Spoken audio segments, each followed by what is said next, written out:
From Pacifica, this is Democracy Now! This tragedy prompts reflection and debate, as it should. Let's make sure it's worthy of those we have lost. President Obama delivers a memorial speech for the victims of the Arizona shooting. Over 26,000 attend. We'll play highlights and speak with award-winning journalist Tavis Smiley on this eve of the birthday of Martin Luther King, who decried violence abroad and at home. Then the Justice Department subpoenas Twitter for the personal information of 5 people tied to WikiLeaks, including the Icelandic Member of Parliament, Birgitta Jonsdottir. And I find it to be important to stand firm against simply handing over this information, not just for me, but for everybody else that uses the social services. All that and more coming up.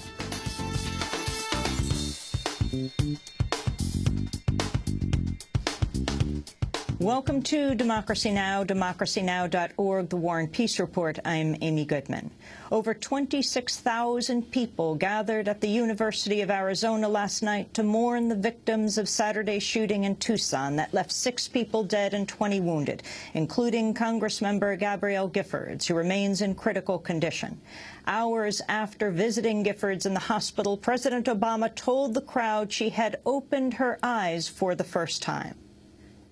Gabby opened her eyes, so I can tell you she knows we are here, she knows we love her, and she knows that we are rooting for her through what is undoubtedly going to be a difficult journey. We are there for her. According to those present, Giffords opened her eyes a total of 5 times and reached for her husband's hand, touching his wedding ring. Earlier in the day, it was revealed Tucson police had stopped the alleged shooter, Jared Loughner, just before the attack. Loughner was pulled over for running a red light. Earlier in the day, the House of Representatives reconvened for the first time since the shooting to pass a measure condemning the attack and honor the victims. House Speaker John Boehner delivered a tearful address. Our hearts are broken, but our spirit is not. This is a time for the House to lock arms in prayer for the fallen and the wounded, and a resolve to carry on a dialogue of democracy. We may not yet have all the final answers, but we already have the answer that matters most, that we're Americans and will make it through this difficult period. We will have the last word. Former Republican vice presidential nominee Sarah Palin, meanwhile, has released a controversial statement on the Arizona shooting. In a videotaped speech, Palin condemned the attack but went on to harshly criticize those who have mentioned her scathing remarks about Democrats. Congressmember Giffords was included on a map issued by Palin that included crosshairs on various districts, including hers. In a tweet at the time, Palin urged supporters, quote, "Don't retreat, reload." In her statement, Palin suggested mention of her previous comments is, quote, blood libel.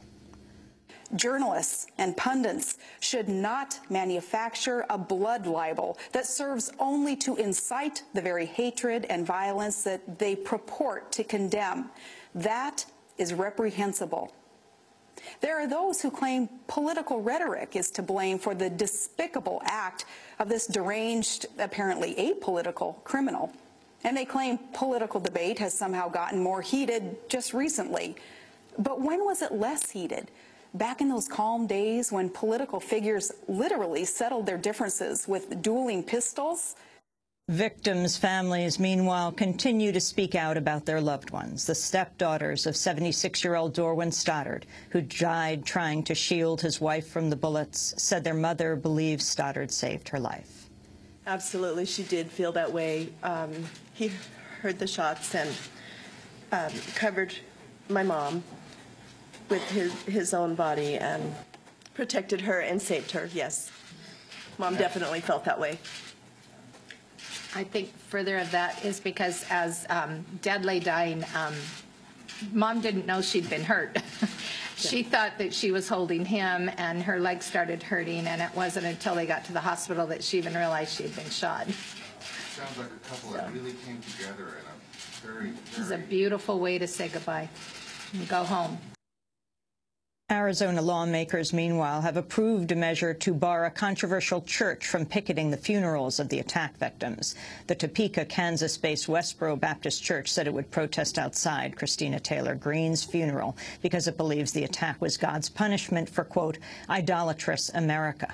The church has previously demonstrated outside military funerals to promote their view that military deaths are God's punishment for homosexuality in the United States. Christina Greene was the youngest victim. She was 9 years old.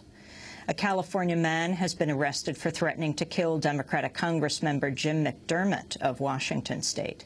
The suspect, Charles Turner Haberman of Palm Springs, is charged with threatening a federal official. Police say Haberman made 2 expletive-laced phone calls to McDermott's office last month denouncing the lawmaker's opposition to tax cuts for the rich and threatening to, quote, blow his brains out. The Haitian government has increased its estimate of the number of people killed in the devastating earthquake 1 year ago. On Wednesday, Haitian Prime Minister Jean-Marc Berive said more than 316,000 people died, up from a previous estimate of 250,000. The revision was announced on the earthquake's 1-year anniversary. Haitian President René Préval led a ceremony at the site that once housed Haiti's tax office before it crumbled to the ground.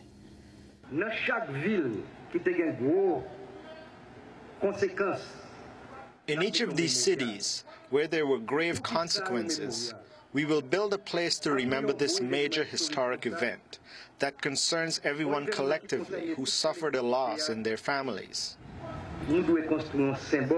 We have to construct a place or a symbol to remember and not forget what happened with the earthquake. Haitians across Port-au-Prince and other areas took part in ceremonies dressed in white, as is custom for Haitian mourners. Former U.S. President Bill Clinton, now the UN Special Envoy to Haiti, meanwhile, addressed recent criticism of the Recovery Commission that he co-chairs.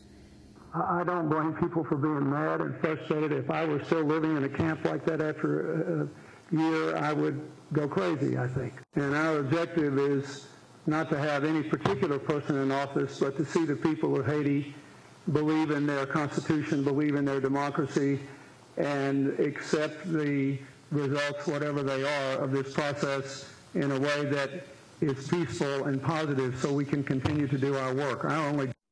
Meanwhile, here in New York, a group of Haitians led a ceremony in March to honor the earthquake victims. Carlene Burton, a U.S. resident of Haitian descent, criticized the international response to the earthquake. I'm here today because, first of all, I'm Haitian, and I am so tired of the devastation in Haiti and the money of the international community not being released to support the Haitians that are still sleeping on the street, not having clean water or sanitation to use in Haiti. I am so tired, and I have many family and friends and loved ones that are still living under those conditions. Hundreds of people marched from Times Square to the United Nations to call for greater international assistance to Haiti. At least 10 people were arrested for civil disobedience after linking arms to stop traffic. Lebanon's political discord has intensified with the collapse of its national unity government. On Wednesday, ministers with the Hezbollah-led political bloc pulled out of the Lebanese cabinet, toppling the Prime Minister, Saad al-Hariri's administration. The resignations came after Hariri rejected Hezbollah's calls to convene a meeting to address concerns over a UN probe into the 2005 assassination of his father, former Lebanese Prime Minister Rafik al-Hariri. There have been rumors the UN tribunal is preparing to indict Hezbollah members for Hariri's death. Hezbollah has denied involvement in the assassination and denounced the UN probe as a tool of the United States. In Mexico, funeral services have been held for a prominent women's rights activist and poet brutally murdered in Ciudad Juarez earlier this month. 36-year-old Susana Chavez was an outspoken advocate for justice in the scores of unsolved killings of women in Juarez. She was killed last week after being beaten and asphyxiated, her body found lying in a street. Mexican writer and activist Armina Arjona paid tribute to Chavez. It's still the time of femicides, and the irony is that she died in a violent way. She who was always outspoken about violence in the city. She also took part in many marches. She wrote and raised her voice in favor of women, above all.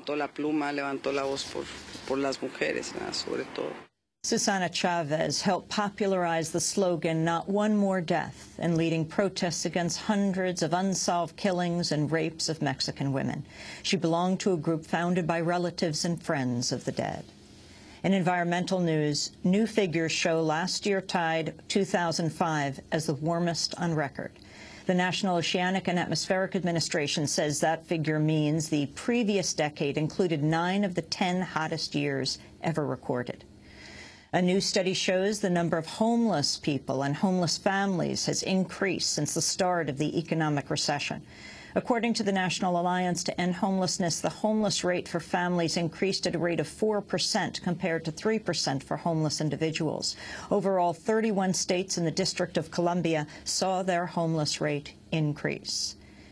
And there are major new developments in the case of the peace activists targeted by FBI raids last September. Lawyers for the activists in Minnesota and St. Paul have learned a government agent infiltrated their group and conducted extensive spying.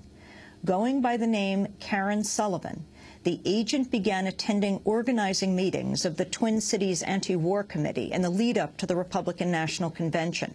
Sullivan then took an active role in the group, chairing meetings, handling bookkeeping, and communicating with dozens of other organizations. Anti-War Committee activist Jess Sundin spoke to Democracy Now! On Wednesday. Karen came to weekly meetings. We're all volunteers, and so we make decisions together at those meetings, and she participated in those discussions, sometimes even chairing the meetings. Karen had a key to our office, a key which she later used, or the FBI used, to raid the office on September 24th. They let themselves in. And she also at times assisted with our bookkeeping and had full access to our financial records, our membership lists, and everything else we're involved in. Jess Sundin has been subpoenaed. Karen Sullivan even accompanied 2 activists when they tried to visit the occupied territories in 2009. But upon landing in Israel, Israeli agents were already aware of their trip and refused to grant them entry. The activists' attorneys have also learned prosecutors are focusing on a small donation the 2 activists wanted to give to their host in the occupied territories, the Union of Palestinian Women's Committees. The group is not listed as a terrorist group by the United States and is a registered NGO with the Palestinian Authority. Karen Sullivan left the Twin Cities last fall, shortly before the raids of September 24th. And those are some of the headlines. This is Democracy Now!, democracynow.org, The War and Peace Report. I'm Amy Goodman.